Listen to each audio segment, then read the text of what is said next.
everyone, welcome to Hedgehog Hollow. Today I wanted to talk to you about the Altenew Artist Markers. Now, they've just released 2 new sets, and you all know that I am an alcohol marker junkie because I pretty much have all of them because A, I like to try them and be able to tell you whether they're good, bad, indifferent, but also I love to colour. You know, I have a full set of Copics, I have some Spectrum Noirs, I have a full set of the Tonic alcohol markers, I have one set of chameleons, which I'm not a fan of, as you know, and I have these Altenew markers. Now, I made a card last year where I compared these with some Copics, and I'll pop a picture on screen now of the really pretty card that I created, and I loved working with them.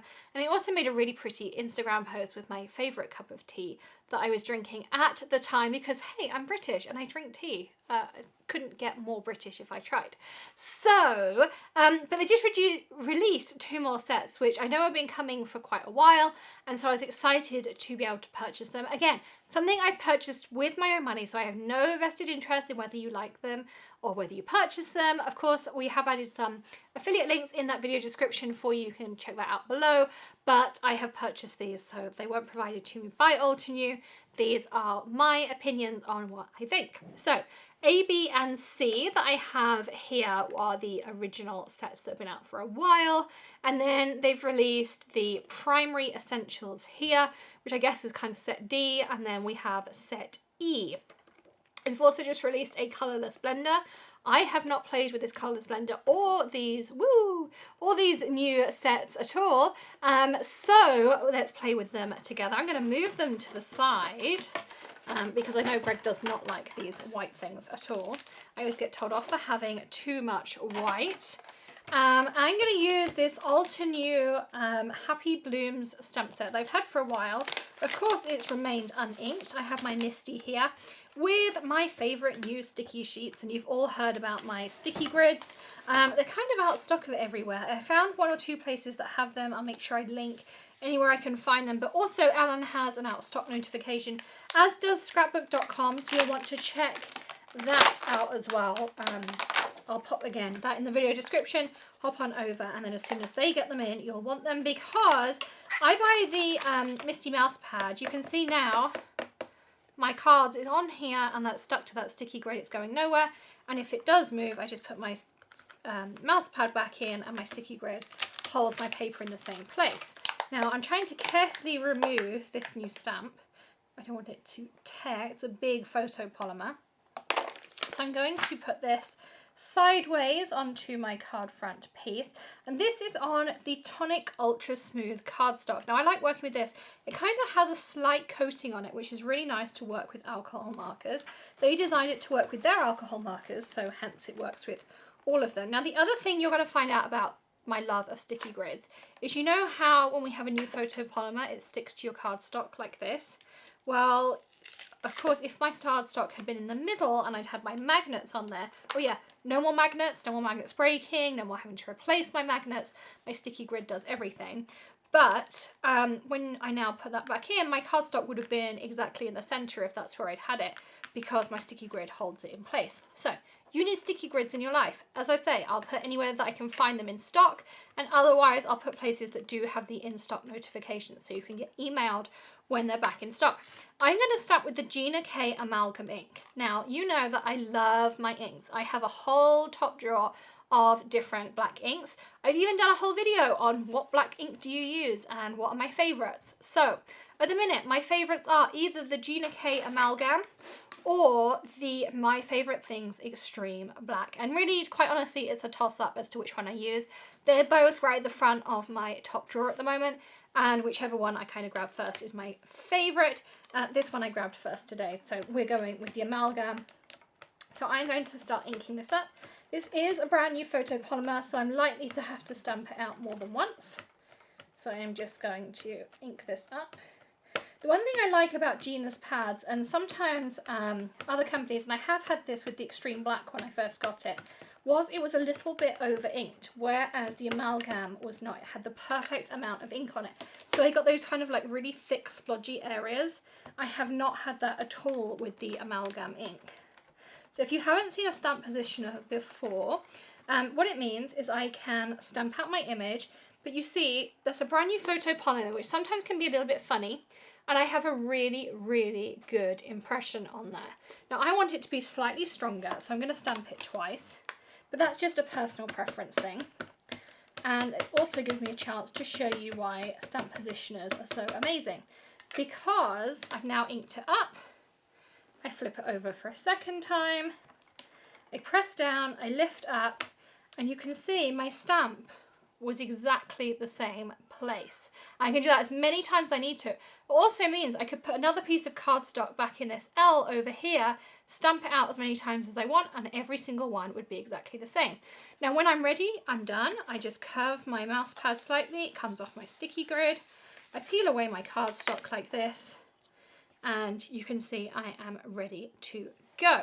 So I'm going to do this. I'm actually going to take this out because I don't want to stamp onto my sticky grid, and I'm going to put that to the side so that I can clean it later. Now these sticky grids, you can see they cover my whole mouse pad here. I'm just going to give you that little kind of thing. They also fit on your cutting pad. So if you have your, I can't find mine to hand, your Gemini or your Sizzix cutting pads, you can pop them on there. They're also going to hold your dies in place, so you get perfect placement of your dies as well. So you can use it for all sorts of things. I've also added one sometimes on here, and it holds a stencil in place when I'm working, or if I'm colouring and I need to hold it down. You can use them for tons of things.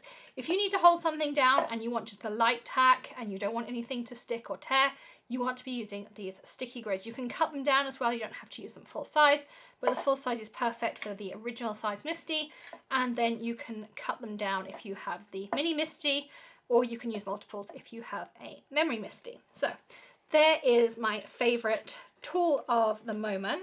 Now, just because I'm going to be an impatient crafter, I'm going to quickly give this a dry, because we want to start colouring straight away, and we want to make sure our ink is dry, because we don't want any smudges. Now, normally you would not have to do this, but when I'm doing a video, I always like to be safe than sorry, because it wouldn't be the first time that I've had a smudge, because just particularly in these like really solid areas in the center of the flower, and also in those leaves, the ink takes a little bit longer to dry where it's super, super solid. You do not need to heat set this at all. This is purely from a drying perspective. The great thing about amalgam ink and Extreme Black is that they're a hybrid ink, so they are alcohol ink, watercolor, all of those things friendly, and you can mix them out. So now you can see I can put my hand over it. I'm getting no smudges, no ink on my fingers. So let's start out with those very pretty new artist markers. So when you open the box, you can see in the top here, I've got those beautiful colors, and what you can do is lift out this very pretty tray that they come in as well. And in the top here, so you have all of these colors. They do have a color code in the top as well. So you've got all different letters and numbers in the top which have arrangements. And I do believe if you go on the Altenew website, they explain how the color things work. But you have TG, which I believe is toner gray. You have your G, which is your green, your Y, which is your yellow, etc., etc. And then you have your numbers similar to like the Copic or Spectrum Noir system, so you can have that exactly like that. And today I'm going to try and mainly work within the new colours, but maybe we'll throw in some of the old ones as well. I do find that I tend to keep them in their colour sets, even with the old ones. I'm not one who tends to keep things in their packaging, but what I did do is on those little plastic pieces, I wrote what set they were. So I just got a label with my P-Touch, and I put the Altenew Artist Markers set, I think that says set A, yeah, set A on there as well. So I did that, and then I had it slotted in here, but then if it's not in its box, then I know exactly what set I am working with. So let's start with a leaf. So I'm going to choose a couple of shades. I also have a piece of scrap paper, which you always need when you're working with alcohol markers, like this. And the first thing I'm going to do, because you have two nibs on these, so you have a really fine nib and you have a brush nib, so you have two options to work with as well. The grey end is always going to be your fine, and then the other end is going to be your brush. So I'm just going, because I don't know these and I haven't swatched them yet, so I'm just going to scribble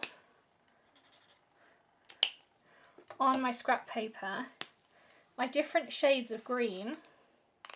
And you see I've got them in the wrong order, but it just means that I have a reference point of where to start. So I know that this top one is my lightest, and I like working with a brush tip. So I'm going to work on this leaf down here. And the first thing I'm going to do is just colour in a really strong base layer. And I want to saturate my cardstock with this colour.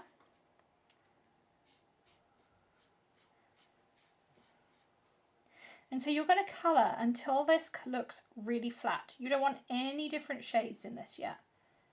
You want it to be super, super flat. So you see there how that leaf looks really, really flat. And when I turn it over, I can see on the other side that exact leaf that I've coloured in. That means you have a strong base layer. Now the reason I'm colouring on another piece of porous paper is so my ink has somewhere to go. If I had coloured straight onto my glass mat, my excess ink has nowhere to go, and it's just going to bleed outwards. Whereas if I have something porous underneath, my excess ink goes into that porous paper, and therefore it has somewhere to go, which means I'm going to then have a really nice texture. So now I'm going to just start adding some shading. So I go to my next shade,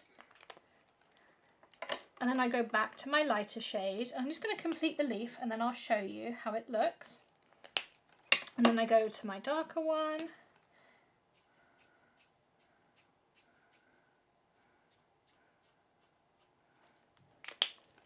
And then I go to my darkest.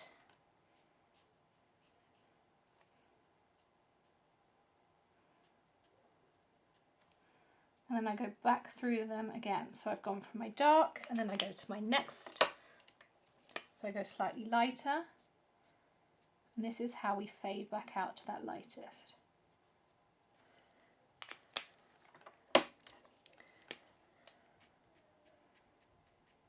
And whether you're using Copics, whether you're using the Altenews, whatever markers you're working with, you're always going to work in the same order. You go light to dark and then back again.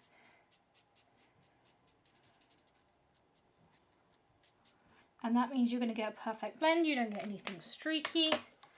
And so I can bring this leaf to you, and you can see that I'm going to do a little bit of extra work on it just to kind of blend out some of those areas. You can see how that texture has really started to come together. So I'm going to go in with one of my mid shades again. I'm actually going to take that finer point. And this is the great thing about having different nibs on your pens, is that you can work with finer points.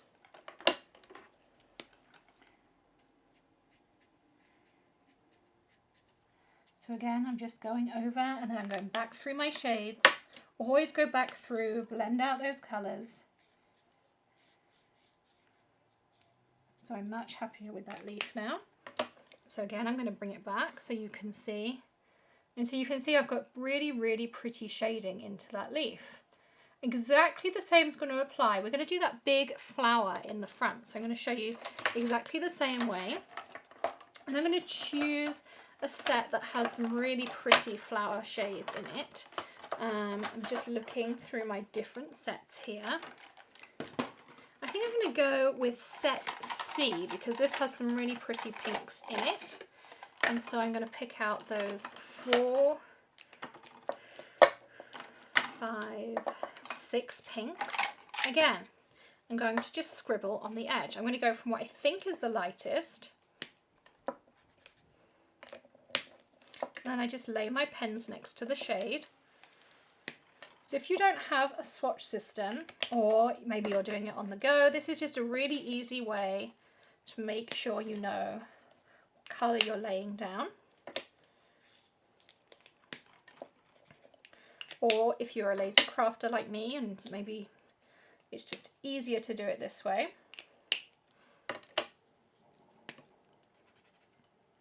You can see I've now laid out, my swatch is along here, and it's roughly kind of in a light to dark pattern. So that gives me all of my pens in the right order. So I'm going to start on my lightest shade. I'm going to do exactly the same thing again. I'm going to lay down a nice saturated base layer on this flower. And I'm going to colour all the way in. Also not forgetting that little bit of the bottom of the petal there. And it also has a banner in the bottom, and there's lots of sentiments in this stamp set that I can add to the bottom there. And we'll do that at the end. So again, saturated my colour. The next thing I'm going to do is I'm going to check my back. So you can see here, some areas are lighter than others. So I'm just going to turn this back over, and I can see I need a little bit more here and here.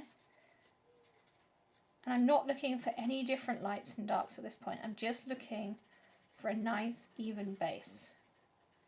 And that's what's going to give us those perfect blends.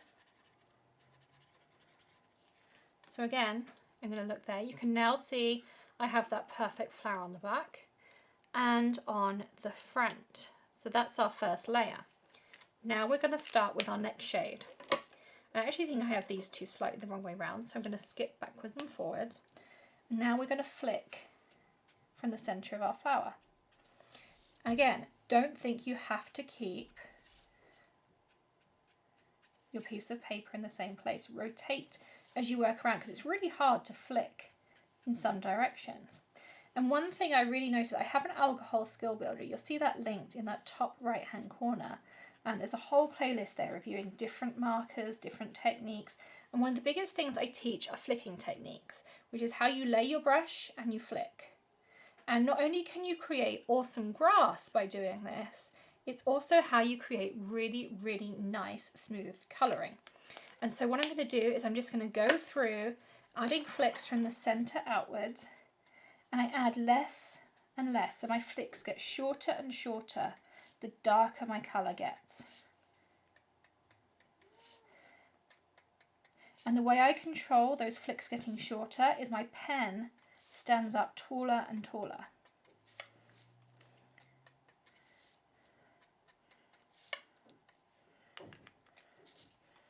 So I'm also going to add some in the centre here. And then we're going to go into this more pinky shade.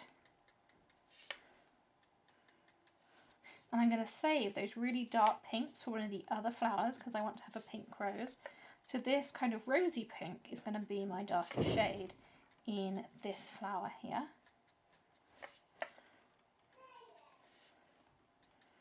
And then we're going to go back to that lightest shade, and I'm going to go from the tip where those kind of crinkles are, and I'm going to flick into those flicks. And that's going to soften them.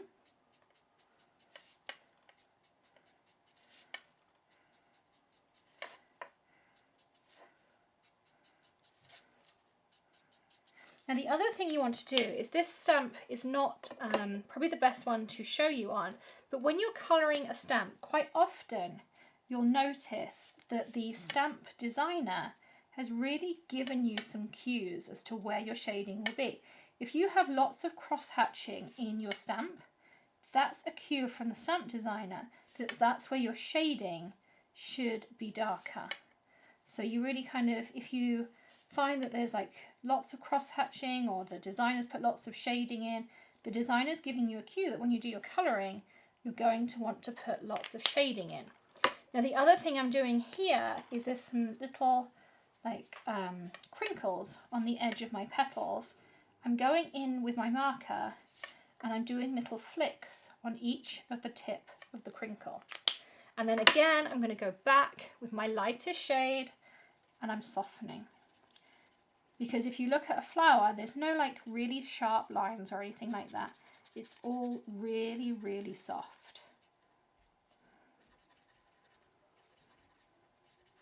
Now I'm going to show you how this has come out.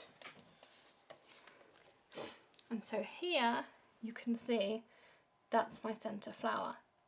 And I'm going to do all of these flowers, and then we're going to come back and we're going to stamp in this bottom banner here, and we're going to mount this into a really, really pretty card. So I finished colouring. I had great fun. It was really nice to just sit and colour for a little while with my markers, and that meant Greg got to eat all of the jammy dodgers and drink his coffee as well. And he's pointing at them, waggling his fingers wildly. You get to hear all of the fun here at Hedgehog Hollow. So this is my finished card, or my finished piece, I should say. Now, a couple of things I wanted to share with you. So I did some shading down here in the banner as well. And then on this side here, where these like kind of reeds and things are, I just did some little flicks of green. I wonder if I can get it close enough that you can see that. But just in here, I flicked out some green with my markers just to kind of tie it all together so it didn't just look like white space with some black kind of reeds kind of sticking out. And then in the middle here, between some of the flowers and things where there was some white space, again, I just coloured that in green and added some shading just so it looked like there was foliage behind it. Now, one other thing I wanted to talk to you about was the blender pen. So blender pen is kind of a little bit of a misnomer in the fact of it's called a blender pen. It doesn't really blend colours together. It's actually more of a colour remover, but it's a great boo-boo fixer. So I actually had on this piece here, and you can't see it anymore, but I had a little bleed on the edge of this leaf, and I had a little bit down the bottom of my banner. All I did was I took my blender pen and I just kind of like took it and I pushed the colour back inside of my ink line, and you do get like this little bit of a ghosty kind of thing in the beginning, so it kind of looks like a wet mark. Now that dries really quickly, you just have to wait for the liquid to evaporate. That goes away and then it just kind of pushes that liquid inside. Also, if you wanted to lighten an area up, so say for instance you were doing the rose and you put too much ink in and you wanted to lighten the area up, you absolutely could do that with the blender pen. Think of it as an ink remover or boo-boo fixer rather than a blender. It's not going to blend your colours together. You're going to blend your colours together by adding that saturated layer on the bottom, going through your colours and coming back again. And you'll see on the back here, I have kind of a reverse of all of those colours because I had added that saturated base layer. So that's our beautiful card. We're now going to add our sentiment in. So again, I'm going to pop it inside of my Misty, onto my sticky grid again, and there's a number of sentiments inside the stamp set. Now, one thing I did notice was that not many of them actually fit inside of the banner, but the happy birthday does seem to. So I'm going to kind of position this as best as I can, and excuse my head for a second because I'm just going to make sure I try to fit it in as best as I can, like this. Hopefully that's roughly in the right place. So again, I'm just going to pick this up, lift it up. You can see my sticky grid holds it. Again, I'm going to use my Gina K Amalgam ink. I'm just inking this up nicely. Making sure I have a nice layer on there. And now I'm going to flip my lid over and stamp it out. And I'm just going to stamp that twice again, just to make sure I have a really nice strong. And so you can absolutely stamp over the top of your alcohol pieces. You can emboss over the top as well. And so you can see on my sticky grid there, how pretty does that piece look on there. It's a beautiful card. And it's just a one layer card. Really, really easy as well. All it is some beautiful, beautiful colouring. And those Altenew markers I find blend really nicely. If you were to ask me my favourite markers, I really would struggle. I mean, as you know, I have a full set of Copics. I also really love my Nuvo markers because you get 3 in a set and they blend perfectly because they come in those blending trios. And they're also at a really great price point as well. So, and I love these Altenew ones because they coordinate perfectly with their ink pad. So I would really struggle, but out of those 3, you really couldn't go wrong with whichever ones you chose to go with. Now we're going to want to cut things down to make sure they're going to fit on our card base. So this layer is going to want to be 5 inches. So I'm going to start doing some trimming, and then I'm going to take a little bit off of each side until I've got it nicely centered, and then we'll work from there, like so. Now I'm going to move it out a little bit more. So it's quite a large piece, so it's kind of snug, but we're going to make this fit. So this piece is going to be 5 inches wide. She says mine might be just a smidgen over 5 because I really don't want to cut the edge of that leaf off if I can help it. And then we want it to be 3 3/4 inches tall. So again, I'm just trimming along until I get to that perfect point. So I'm taking a little bit off the top, and then I take a little bit off the bottom. And if it has to be slightly below that, I'm okay with that. But I just want to make sure I see a little bit of my, or most of my matting layer underneath. So that's my kind of cut down piece. So I still have all the details on each side and top and bottom, and that just looks so pretty with that banner in there. Now I already have a piece of the Tonic matte black cardstock. I really like this because it's a satin black, and it just adds that little bit of detail. It's more than just a plain black cardstock because it has that little bit of shine, but it's not a glossy black either. And this piece I want to be 5 1/4 inches by 4 inches. So again, 5 1/4 by 4. And then I already have my card base cut, and I'm going to be using my Scor-Buddy to score that down. So I'm going here, and then when I score both sides, and that means I get a really nice crisp fold, and it also avoids any cracking in my cardstock as well. I can fold that in half, fold along that score line, and again, I use my Teflon bone folder, and the Teflon bone folders have this really nice like curved edge here, and that means that I just run that along here, and it really crisps up my fold nicely as well. Now when I mat my cards, you'll know that I mat open, and so I'm going to be using, now I have the Tonic Funky tape runner here. I also have got the Altenew tape runner, and lots of you have asked me what I think of it. I have no issue with the Altenew tape runner at all. In fact, I'll use it so that you can see here. Flip this piece down, and it has like a little, I don't know if there's a magnet or something in here because it kind of just like really clunks down. It's like extra dotty adhesive. It is blue, and it doesn't dry clear, so you can see. I'm going to try. Greg doesn't usually like me putting white things, so I'm going to put my hands in here. Maybe it will allow me to do that. So you can see it's blue, so it doesn't dry clear, so it's not great for using on vellum and things, but it's fine to use on cardstock. It kind of has like these dotty lattice patterns in it, and it does stick really well. However, so you can't use it on vellum, and it is refillable, but I just love the price point and the fact of my Tonic Funky adhesive. So I do stick with my Tonic Funky. I've tried out the Altenew, have no issues. Again, I'll link both in the video description, and you can make your choice as to which you want to work with. And if you're shopping at Altenew already, then of course you may want to maximize that postage. I will also link everything to scrapbook.com as well. And they do have the Tonic Funky tape runner quite often. So when I'm matting, what I do is I kind of have my card. You can see that it's at an angle upwards. And then what I do is I make sure that these 3 edges of my mat are kind of even. And then if these 3 edges are even, my one at this end is automatically going to be even. And then all I do is smooth it down like that. So you can see there, our beautiful card is like that. And now we're just going to add a few little finishing touches. So I'm going to add some Nuvo crystal drops in Morning Dew because these are clear. And I'm going to just start on the edge of my mat just to make sure it doesn't kind of spit at me or do any of those nasty things. And so I'm just going to add a center to this flower. I'm going to add a center to this one. And I'm going to add a center to this one. You can probably hear the trains going as well. I'm also just going to highlight the kind of, I don't know if this is a cat's tail or something that I coloured in here, like so. I'm also just going to add a couple of gems. I'm just choosing what colour I want. You can see I have all my gems laid out here. So I use the Darice storage for my pretty pink Posh one. And then this is a selection I bought on Amazon. You can get loads and loads of different colours in here.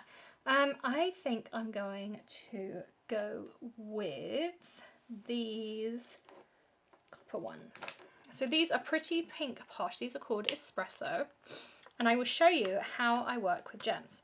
So I open up my little tub like this, and I use Deluxe Adhesive and a crystal katana. The Marvy pickup tool is also great. Now I normally have a little tray to put them in. We recently did our gift guide and my tray is here. So this is a really great little tool and I'll show you why. So you pop a few gems into this little tray and you kind of give it a tap and you shake it around. I have no idea how this works. Greg might know the science behind it. Oh, he says no idea. But you tap it and look, they all end up the right way up. I mean, I have no idea. Greg's like, closer, closer, closer, closer. I have no idea how it does it. It's like really, really cool, but they all end up the right way up. So when you're working with them, I think it's really awesome. Any idea, Greg, how it does it? No idea. No? Okay. I think it's to do with the angles on the sides. Okay, well, however it does it, I think it's a really cool tool that it can do that. So again, I'll link those kinds of things up. So the first thing I do is I never stick anything down straight away because I would never get them in the right place the first time. So what I do is I just kind of stick a few down and make sure I've got them where I want them. And then, so I'm only going to put a couple in there like that. And then the great thing is, because you have those angles on the corners like Greg mentioned, you kind of have like this little funnel which allows you to just tip them back in really easily. So again, I'll link this cute little triangle tool thing up for you. I can't remember what it's called off the top of my head, but I'll find the name and get the links up for you. So again, when I now go to do them, I use my glass mat. You could use an easy clean mat or anything. I squeeze out some Nuvo adhesive. I love this Deluxe adhesive. You can also use the Wendy Vecchi Perfect Hard Adhesive because sometimes this Nuvo one's hard to find. So again, I'll link up both for you. And all I do is pick up my jam. I just kind of like lightly touch it into my adhesive and then I put it back where it was. Sometimes I need my nail to just like really, really gently. I promise my girls are not actually being tortured. They're playing drag racing with the cozy coop in the living room. So they're not actually torturing each other. They're just drag racing through the living room. And then my final jam, again, just a touch in there. And then I use my nail or a tweezer. And there is my perfect little card. I'm not going to tilt it too much because I don't want those morning dew. And then I'll just leave my Nuvo drops to dry overnight. They're going to dry clear, so my centers and my flowers will be perfectly clear. Thank you so much for joining me today. I hope you enjoyed this review of the Altenew Artist Markers.